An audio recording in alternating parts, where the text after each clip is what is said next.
Hello everyone, welcome to another video, and this video is going to be talking about something that people rarely talk about. And today I'm going to be talking about Ricky the Dragon Steamboat and his 1991 run in the WWF when he came back, and he was only there for, I think he wasn't even there for an entire year, probably 8 or 9 months, maybe at most. I remember by the time Survivor Series rolled around in November of 91, he was not there. He had left the company.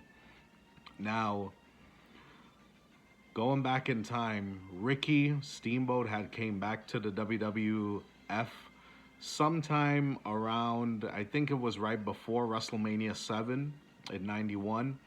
And this time when he returned, he came back with a fire-breathing dragon gimmick.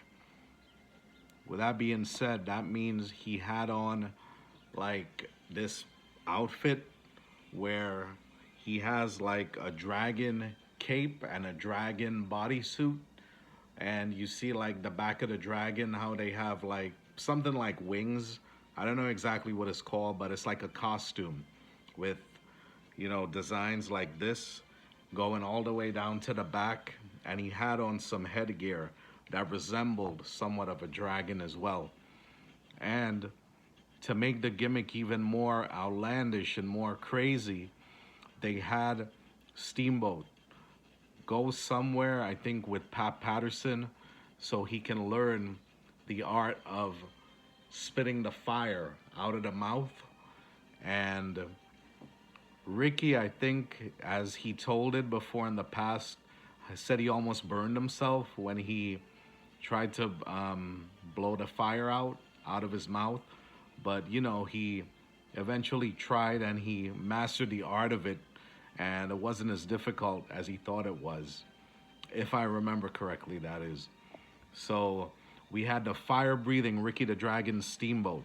By the way, the WWF did not refer to him as Ricky Steamboat. They just simply dropped his first and last name and they just referred to him as the Dragon. Just the Dragon. It's like people don't know, like, come on, you guys are serious? You really don't think people know who the Dragon is? He's Ricky Steamboat, and he always will be. But anyhow, yeah, that's the way they had to repackage him into a fire-breathing dragon.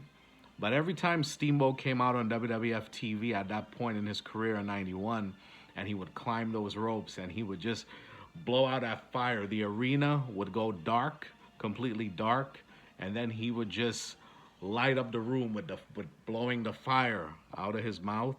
And it was quite a visual. It was something crazy to see. It was very, very, it looked stunning. It proved to be like a very spectacular looking visual. If you looked at it and you saw that entrance and you just hear the ooh and the ah of the crowd when he spit out that fire and it just came out of his mouth and just lit up the arena. The fire lit up the arena. So Ricky Steamboat, during that point in time with that run in WWF, I remember seeing him wrestle a lot of mid-card guys. No disrespect to any of the mid-card guys, but you had Ricky in there wrestling guys like Skinner. Also, I remember a very good mid-card match he had with Smash of Demolition at the Garden sometime in mid-1991. It was a good match, and Ricky got the win with a high cross body. There's another notable match that was in there where Steamboat wrestled Haku also in Madison Square Garden around, I think I would say it was April of 91. That was another match that he had and it was against Smash. Then he wrestled, I remember him wrestling Paul Roma at some point too. And I think that's what led up to the six-man tag at SummerSlam with the Dragon, the British Bulldog, and the Texas Tornado against the Warlord, Paul Roma, and Hercules. Yeah, so Ricky, I guess Vince McMahon was probably mad at him for leaving the WWF, back in '87. Ricky had asked for time off, but Vince, being Vince, Vince didn't want to grant him the request where he could spend some time with his family and his newly born son. So Vince, I remember, had Ricky drop the Intercontinental title to the Honky Tonk Man back in '87. And then somewhere along the lines, as the months went on, Ricky was a professional. He went in there, he did his thing, he did what he had to do.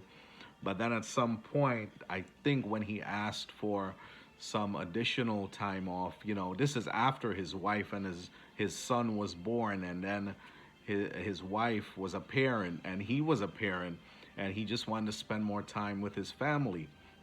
Of course, you have a newborn child, you would want to be there as they're growing up. And he Vince McMahon could have given Steamboat some time. He could have worked something out where you could like have the guy work on a limited schedule. You have him wrestle, here and there. But obviously, back in those days, they used to go hard. It was like 300 days a year, sometimes even more than that. And all these wrestlers were just burned out. And yeah, Ricky, that's a reason he left, and he went over to WCW, and there Ricky would have some really, really good classics with the Nature Boy Ric Flair. I remember he had a really, really good match, I think, with Terry Funk at some point. But then he would eventually end back up in the WWF in 1991. So Ricky, he left the WWF, I think it was around October or November of that year. And, we saw just those matches that I mentioned. Ricky also worked with a lot of enhancement talent at that time. I remember just seeing squash match after squash match. Ricky was having against, guys like the Brooklyn Brawler. I'm sure was one of the opponents. All respect to the Brooklyn Brawler, though. One of the probably the Hall of Famers of the enhancement talent wrestlers.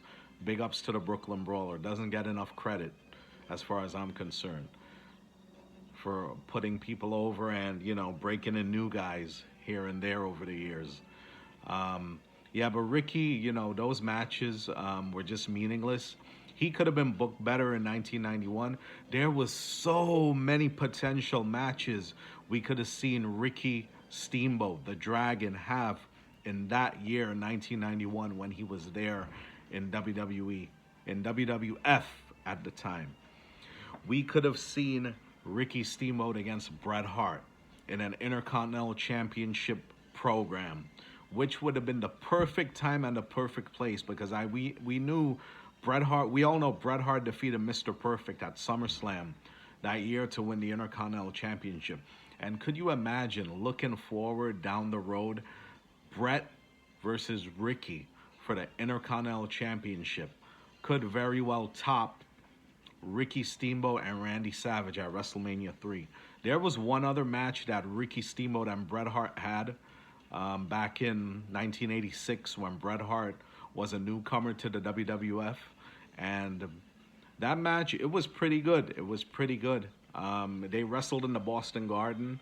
I remember the match very well. A lot of technical wrestling in there and a lot of the high-flying stuff from Steamboat as well. Yeah, the match itself is a lost classic and is one of the best. You can find it on YouTube. It took place in March of '86 at the Boston Garden, Bret Hart versus Ricky Steamboat. Yeah, but back to my point. Can you imagine the level of greatness that match could have produced if it was ever booked from a long-term booking point? Bret Hart, Ricky Steamboat. They could have had that match happen at the Royal Rumble in '92 for the Intercontinental title. And I think it would have been one of the greatest matches ever.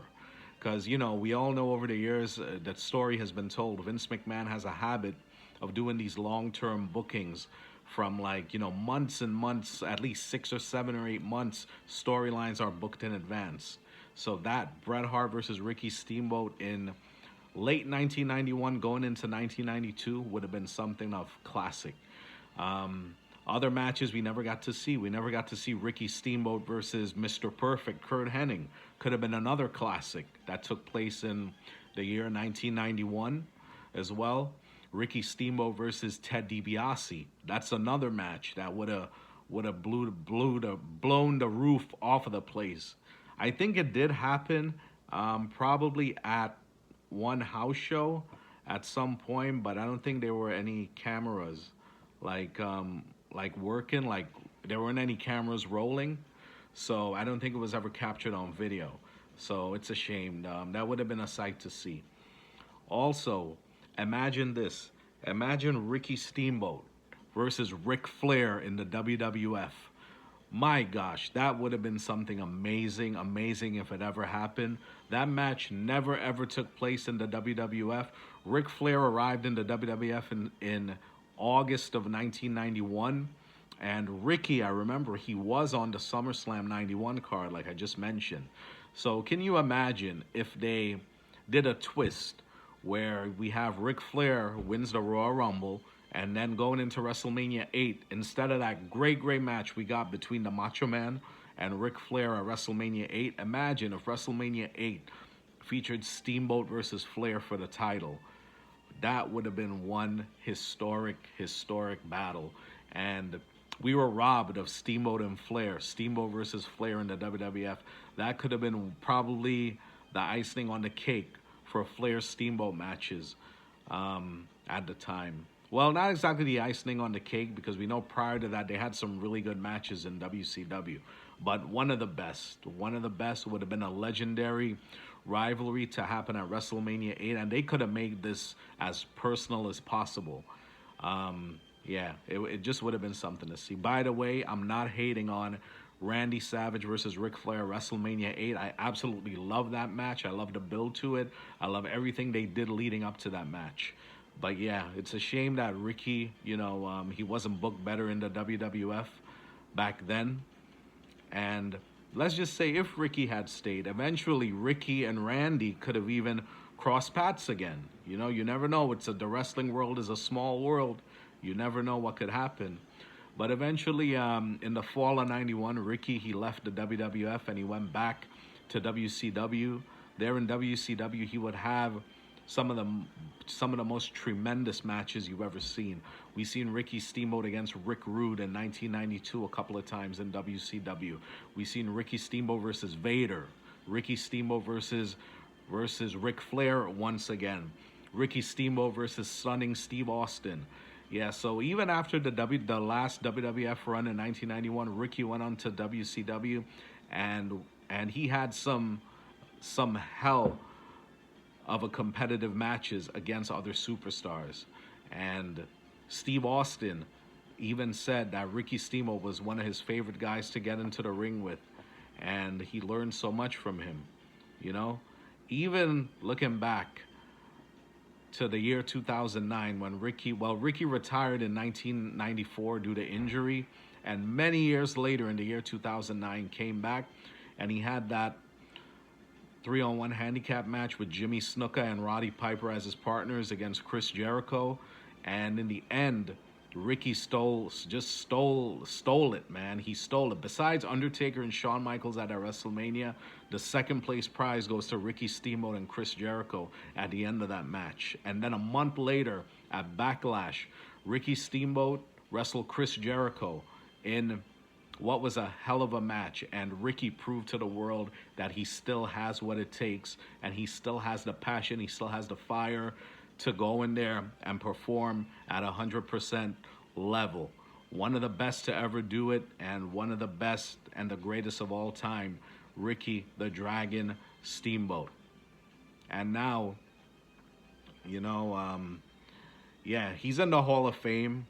And, he's one of those guys that looks pretty much the same physique. He's just a little older and a little grayer. But if you look at the Dragon, he looks like he can step in there and he can still go in that ring and he can kick ass with the best of them. Just, one of the greatest ever of all time, and one of the best to ever do it in Ricky the Dragon Steamboat.